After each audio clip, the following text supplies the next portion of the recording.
Hi friends, എല്ലാവർക്കും പുതിയ വീഡിയോയിലേക്ക് സ്വാഗതം. അപ്പോൾ ഇന്നത്തെ ഈ പാട്ടിൽ നമ്മൾ ചെയ്യാൻ പോകുന്നത് ഫേസ് ഷെയ്ഡിംഗ് ആണ്. അപ്പോൾ അതിന് നമ്മൾ കണ്ണിൻ്റെ ഭാഗമാണ് വരച്ച് തുടങ്ങാൻ പോകുന്നത്. അപ്പോൾ നമ്മൾ ഷെയ്ഡ് നമ്മൾ യൂസ് ചെയ്യുന്ന പെൻസിൽ ആർട്ട് ലൈനിൻ്റെ 4B 6B യൂസ് ചെയ്യുന്നുണ്ട്, അപ്പോൾ 2B യൂസ് ചെയ്യുന്നുണ്ട്. പിന്നെ ഇതിൻ്റെ പാർട്ട് 1 കാണാത്ത ആൾക്കാരുണ്ടെങ്കിൽ അതിൻ്റെ ലിങ്ക് ഞാൻ ഡിസ്ക്രിപ്ഷനിൽ കൊടുത്തിട്ടുണ്ട്, അത് നോക്കിയിട്ട് നിങ്ങൾ ഔട്ട്ലൈൻ ചെയ്യുക.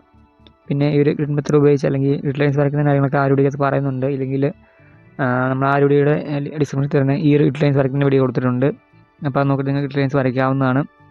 പിന്നെ എത്ര സെൻറ്റിമീറ്റർ അടുത്തേക്കുന്ന കാര്യങ്ങളൊക്കെ ആരുടെയൊക്കെ പറയുന്നുണ്ട്. അപ്പോൾ നിങ്ങൾ പാർട്ട് 1 കണ്ടിട്ടില്ലെങ്കിൽ ജസ്റ്റ് ഒന്ന് കണ്ട് ഔട്ട്ലൈൻ ചെയ്തിട്ട് ഈ ഒരു പാർട്ട് കാണും കേട്ടോ. പിന്നെ ഈ ഒരു ഫോട്ടോയിൽ നിങ്ങൾക്ക് നോക്കുമ്പോൾ മനസ്സിലാകും എവിടെയൊക്കെയാണ് ലൈറ്റ് അടിക്കുന്ന ഏരിയാസ് എന്ന് വെച്ചാൽ നമ്മൾ നോക്കുമ്പോൾ മനസ്സിലാകുന്നതായിരിക്കും. ആ നെറ്റിൻ്റെ ഭാഗത്ത് കുറച്ച് വരുന്നുണ്ട്, പിന്നെ കവളിൽ കുറച്ച് ഭാഗത്ത് വരുന്നുണ്ട്. അവിടെ ശരിക്കും ലൈറ്റ് അടിക്കുന്ന ഭാഗങ്ങൾ തന്നെയാണ്, അതായത് നമുക്ക് വെളുത്ത നിറത്തിൽ തന്നെ കാണാം ആ ഭാഗം. അപ്പോൾ അങ്ങനെയുള്ള ഭാഗങ്ങൾ വരുമ്പോൾ നിങ്ങൾ എന്നാ ചെയ്യുന്നത് വെച്ചാൽ നിങ്ങൾ അതിൻ്റെ ചുറ്റുമുള്ള ഭാഗങ്ങളെല്ലാം ഷെയ്ഡ് ചെയ്തിട്ട് അവിടെ ആ ഒരു ഭാഗം അതുപോലെ തന്നെ ഇട്ടാൽ മതി, അല്ലെങ്കിൽ ജസ്റ്റ് ഒന്ന് ബ്ലെൻഡ് ചെയ്ത് കൊടുത്താൽ മതി ബ്രഷൊക്കെ ഉപയോഗിച്ച്. ഒരുപാട് നിങ്ങളവിടെ ഷെയ്ഡ് ചെയ്യേണ്ട ആവശ്യമില്ല, കാരണം നമ്മുടെ ലൈറ്റിംഗ് ഭാഗങ്ങളായതുകൊണ്ട് നമുക്ക് അവിടെ ഷെയ്ഡിങ്ങിൻ്റെ ആവശ്യം ഒരുപാട് വരുന്നില്ല. അതിന് ചുറ്റുമുള്ള ഭാഗങ്ങളെല്ലാം ഷെയ്ഡ് ചെയ്യുമ്പോഴത്തേക്കും നമുക്ക് ആ ഒരു ഭാഗം അവിടെ എടുത്ത് കിട്ടുന്ന രീതിയിൽ തന്നെ നമുക്ക് അവിടെ കിട്ടുന്നതായിരിക്കും. നിങ്ങൾ ശ്രദ്ധിക്കുന്ന വെച്ചാൽ കണ്ണിൻ്റെയൊക്കെ ആ ഒരു ഭാഗത്ത്, അതായത് കണ്ണിൻ്റെയും മൂക്കിൻ്റെയൊക്കെ ആ ഭാഗത്ത് കുറച്ച് ഇടയിലായിട്ട് കുറച്ച് ഡാർക്ക് ഷെയ്ഡ് വരുന്നുണ്ട് ഇപ്പോൾ ഞാൻ ഈ ചെയ്യുന്ന ഭാഗത്ത്. അപ്പോൾ അവിടെ എവിടെ വരെ വരുന്നെങ്കിൽ ആ ഒരു ഭാഗം ജസ്റ്റ് ഞാൻ പറയുന്നത് വരച്ച് കൊടുക്കുന്നുണ്ട്. എന്നിട്ട് നമ്മൾ അവിടെ വരെ ഷെയ്ഡിങ് ചെയ്ത് നിർത്തുകയാണ് ചെയ്യുന്നത്. അവിടെ നമ്മൾ യൂസ് ചെയ്യുന്ന 4B പെൻസിലാണ്. അപ്പോൾ നിങ്ങൾ അവിടെ ഒരുപാട് ഡാർക്ക് ഷെയ്ഡാന്ന് ഓർത്തുണ്ട്, അല്ലെങ്കിൽ ഡാർക്ക് ഷെയ്ഡാന്ന് ഓർത്ത് നിങ്ങൾ ആദ്യം തന്നെ ഒരുപാട് ഡാർക്ക് ഷെയ്ഡ് അപ്ലൈ ചെയ്യേണ്ട ആവശ്യമില്ല. നമ്മൾ ആദ്യം 4B പെൻസിൽ ഉപയോഗിച്ച് ഒന്ന് ഷെയ്ഡ് ചെയ്ത് കൊടുക്കുക. എന്നിട്ട് ആ ഒരു ഡാർക്ക് ഷെയ്ഡ് അവിടെ കിട്ടിയില്ലെങ്കിൽ അതിന് പുറമെ ഒന്നുകൂടെ ഒരു ലെയറായിട്ട് അടുത്ത ലെയറോട് ചെയ്ത് കൊടുക്കുക ഷെയ്ഡിങ്. അപ്പം കുറച്ചുകൂടെ ഒരു ഡാർക്ക് ഷെയ്ഡ് നമുക്ക് കിട്ടുന്നതായിരിക്കും. നിങ്ങൾ ഷെയ്ഡ് ചെയ്ത് കഴിഞ്ഞിട്ട് ബ്ലെൻഡ് ചെയ്ത് കൊടുക്കുക, അപ്പോൾ ആ ഒരു ഷെയ്ഡിങ് കറക്റ്റായിട്ട് അവിടെ കിട്ടത്തുള്ളൂ. പിന്നെ ഷെയ്ഡിങ് എങ്ങനെയാണ് പ്രാക്ടീസ് ചെയ്യുക, അല്ലെങ്കിൽ എങ്ങനെയാണ് ഷെയ്ഡിങ് ചെയ്യേണ്ട രീതികൾ, അതിനെക്കുറിച്ച് ഓൾറെഡി നമ്മൾ 2-3 വീഡിയോ നമ്മുടെ ചാനലിൽ ചെയ്തിട്ടുണ്ട്. അപ്പോൾ നിങ്ങൾ ആ വീഡിയോ ഒന്നും കണ്ടിട്ടില്ലെങ്കിൽ അതൊന്ന് കണ്ട് നോക്കുക. അപ്പോൾ നിങ്ങൾക്ക് കുറച്ചുകൂടി ഐഡിയ കിട്ടും എങ്ങനെയാണ് ഷെയ്ഡ് ചെയ്യുക, അല്ലെങ്കിൽ നമ്മൾ പെൻസിൽ എങ്ങനെയാണ് പിടിച്ചിട്ട് ഷെയ്ഡ് ചെയ്യുക. ആ ഒരു നമ്മൾ പെൻസിൽ ചെരിച്ച് പിടിച്ചിട്ടൊക്കെയാണ് ഷെയ്ഡ് ചെയ്യുന്നത്. അപ്പം അതിനെക്കുറിച്ചൊക്കെ നമ്മൾ പറയുന്നുണ്ട്. പിന്നെ ഓരോ കാര്യങ്ങൾ നമ്മൾ ഷെയ്ഡിങ്ങിനെ കുറിച്ച് ഓരോ കാര്യങ്ങൾ നമ്മൾ ആ വീഡിയോക്കകത്ത് പറയുന്നുണ്ട്. അപ്പോൾ കണ്ടിട്ടില്ലാത്തവരെ ജസ്റ്റ് ഒന്ന് കണ്ടു നോക്കുക കേട്ടോ. നമ്മൾ ഓൾഡ് വീഡിയോസ് നോക്കിയാൽ മതി. നമ്മൾ ഓരോ കാര്യങ്ങളും വ്യക്തമായി തന്നെ പറയുന്നുണ്ട്. പിന്നെ നമ്മൾ മിക്കവർക്കും കണ്ണ് വരയ്ക്കുമ്പോൾ ബുദ്ധിമുട്ടുള്ള ആൾക്കാരൊക്കെ കാണും. അപ്പോൾ കണ്ണ് വരച്ച് തുടങ്ങേണ്ട എങ്ങനെയാണ് അതിനെക്കുറിച്ച് വീഡിയോ നമ്മൾ ചെയ്തിട്ടുണ്ട്. ഡ്രോയിങ് ട്യൂട്ടോറിയൽ ചെയ്തിട്ടുണ്ട്. അതുപോലെ മൂക്ക് വരയ്ക്കാൻ ബുദ്ധിമുട്ടുള്ള ആൾക്കാർ അതിനെക്കുറിച്ച് വീഡിയോ ചെയ്തിട്ടുണ്ട്. ഒട്ടുമിക്ക വീഡിയോ നമ്മൾ ചാനൽ ചെയ്തിട്ടുണ്ട് ട്യൂട്ടോറിയലായിട്ട്. അപ്പോൾ നിങ്ങൾക്ക് അതൊക്കെ എടുത്ത് നോക്കാവുന്നതാണ്. പുതിയതായിട്ട് നമ്മുടെ ചാനൽ വന്ന ആൾക്കാർക്കൊക്കെ അങ്ങനെ വീഡിയോസൊക്കെ യൂസ് ആവും. പിന്നെ നമ്മൾ ഫ്രീ ഹാൻഡായിട്ട് ഔട്ട്ലൈൻ ചെയ്യുന്ന വീഡിയോ ചെയ്തിട്ടുണ്ട്. പിന്നെ കളർ പെൻസിൽ ഡ്രോയിങ് ട്യൂട്ടോറിയൽ ചെയ്തിട്ടുണ്ട്. അപ്പോൾ അതിൻ്റെയൊക്കെ വീഡിയോസ് നമ്മുടെ ചാനൽ പ്ലേലിസ്റ്റ് ആയിട്ട് തന്നെ കിടപ്പുണ്ട്. അപ്പോൾ നിങ്ങൾ ചാനൽ ഹോം പേജിൽ പോവുക, അവിടെ പ്ലേലിസ്റ്റ് നോക്കിയാൽ മതി. അതിൻ്റെ അകത്ത് നിങ്ങൾക്ക് ആവശ്യമുള്ള ട്യൂട്ടോറിയൽ വീഡിയോസ് എല്ലാം തന്നെ അവൈലബിൾ ആണ്.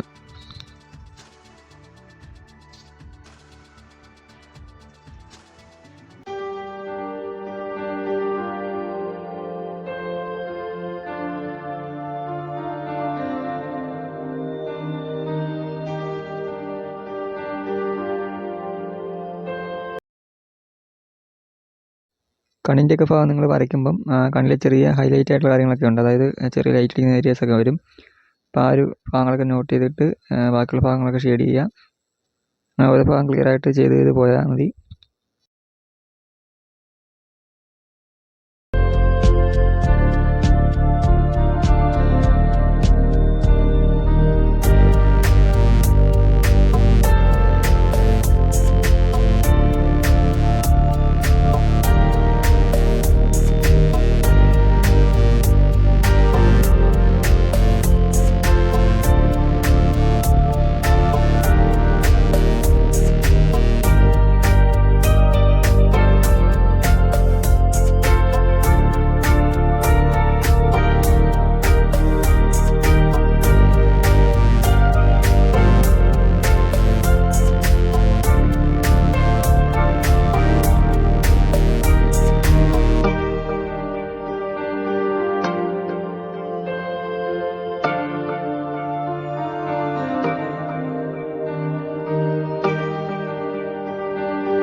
അപ്പോൾ നമ്മൾ കണ്ണിൻ്റെയൊക്കെ ആ ഭാഗം വരച്ച് കംപ്ലീറ്റ് ആക്കിയിട്ടുണ്ട്. അപ്പോൾ അവിടെ ഷെയ്ഡ് ചെയ്യാനുള്ള കാര്യങ്ങളൊക്കെ നമ്മൾ ഷെയ്ഡ് ചെയ്തിട്ടുണ്ട്. പിന്നെ നമുക്ക് ബാക്കിയുള്ള ഭാഗങ്ങളൊക്കെ വരച്ച് കഴിഞ്ഞിട്ട് പിന്നെ ഒന്നുകൂടെ നോക്കിയിട്ട് വേണം ഷെയ്ഡ് ചെയ്താൽ മതി. കാരണം ആ ഫോട്ടോയായിട്ട് നോക്കുമ്പം ഷെയ്ഡിങ് കുറവാണെങ്കിൽ തോന്നുമെങ്കിൽ മാത്രം അവിടെ ഷെയ്ഡ് ചെയ്ത് കൊടുത്താൽ മതി. ഇപ്പോൾ നമ്മൾ മൂക്കിൻ്റെയൊക്കെ ഭാഗമാണ് ഷെയ്ഡ് ചെയ്യുന്നത്. അപ്പം മൂക്കിൻ്റെ ഭാഗം ഷെയ്ഡ് ചെയ്യുന്നിടത്ത് നമ്മൾ ആദ്യം ചെയ്തെടുത്ത് അവിടെ കുറച്ച് ഡാർക്ക് ഷെയ്ഡ് വരുന്ന ഭാഗമാണ്. അപ്പം അത് നമ്മൾ അതുപോലെ തന്നെ കൊടുത്തിട്ടുണ്ട്. പിന്നെ മുകളിൽ വരുന്നതനുസരിച്ച് ലൈറ്റ് ഷെയ്ഡാണ് വരുന്നത്. പിന്നെ മൂക്കിൻ്റെ ആ നടുവിലായിട്ട് ഒരു ചെറിയ ലൈറ്റ് അടിക്കുന്ന ഏരിയാസ് വരുന്നുണ്ട്. അത് നിങ്ങൾ ആ ഫോട്ടോ നോക്കുമ്പോൾ മനസ്സിലാവുന്നുണ്ടായിരിക്കും. അവിടെ നമ്മൾ അതുപോലെ തന്നെ വിട്ടേക്കുവാണ് ചെയ്യുന്നത്. അതിൻ്റെ ബാക്കിയുള്ള ഭാഗം അതിൻ്റെ ചുറ്റുള്ള ഭാഗം നമ്മൾ ഷെയ്ഡ് ചെയ്തെടുക്കുകയാണ് ചെയ്യുന്നത്. അപ്പോൾ ഷെയ്ഡ് ചെയ്യുമ്പം വളരെ സ്മൂത്തായിട്ട് പതുക്കെ ചെയ്യാൻ ശ്രമിക്കുക. ഒരുപാട് സ്പീഡ് കൂടാണ്ട് വളരെ പതിയെ തന്നെ ചെയ്യാൻ ശ്രമിക്കണം.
അപ്പോൾ ഈ ഒരു പാട്ട് നമ്മളിവിടെ നിർത്തുവാണ്. അപ്പം ഈ ഒരു പാട്ട് നിങ്ങളൊന്ന് ട്രൈ ചെയ്ത് നോക്കുക. കണ്ടിട്ട് എന്തെങ്കിലും സംശയങ്ങളൊക്കെ ഉണ്ടെങ്കിൽ മെസ്സേജ് കമൻറ്റിലൊക്കെ ചോദിക്കുക. പിന്നെ വീഡിയോ ഇഷ്ടമായി തീർച്ചയായും ഒന്ന് ലൈക്ക് ചെയ്യുക. നമ്മുടെ ചാനൽ സബ്സ്ക്രൈബ് ചെയ്ത വീഡിയോ കാണുന്ന ചാനൽ സബ്സ്ക്രൈബ് സപ്പോർട്ട് ചെയ്യുക. ഡ്രോയിങ് പഠിക്കാൻ താല്പര്യമുള്ള ആൾക്കാരാണെങ്കിൽ ചാനൽ ഒന്ന് സബ്സ്ക്രൈബ് വെച്ചേക്കുക കേട്ടോ. നിങ്ങൾക്ക് യൂസ് ആവുന്ന ഒരുപാട് വീഡിയോസ് നമ്മുടെ ചാനൽ വഴി അപ്ലോഡ് ചെയ്യുന്നതായിരിക്കും. അപ്പോൾ ഓരോ പാട്ട് കണ്ടിട്ട് നിങ്ങൾ ട്രൈ ചെയ്ത് നോക്കുക, പ്രാക്ടീസ് ചെയ്യുക. നിങ്ങൾക്ക് നല്ല ഈസി ആയിട്ട് വരയ്ക്കാവുന്നേ ഉള്ളൂ.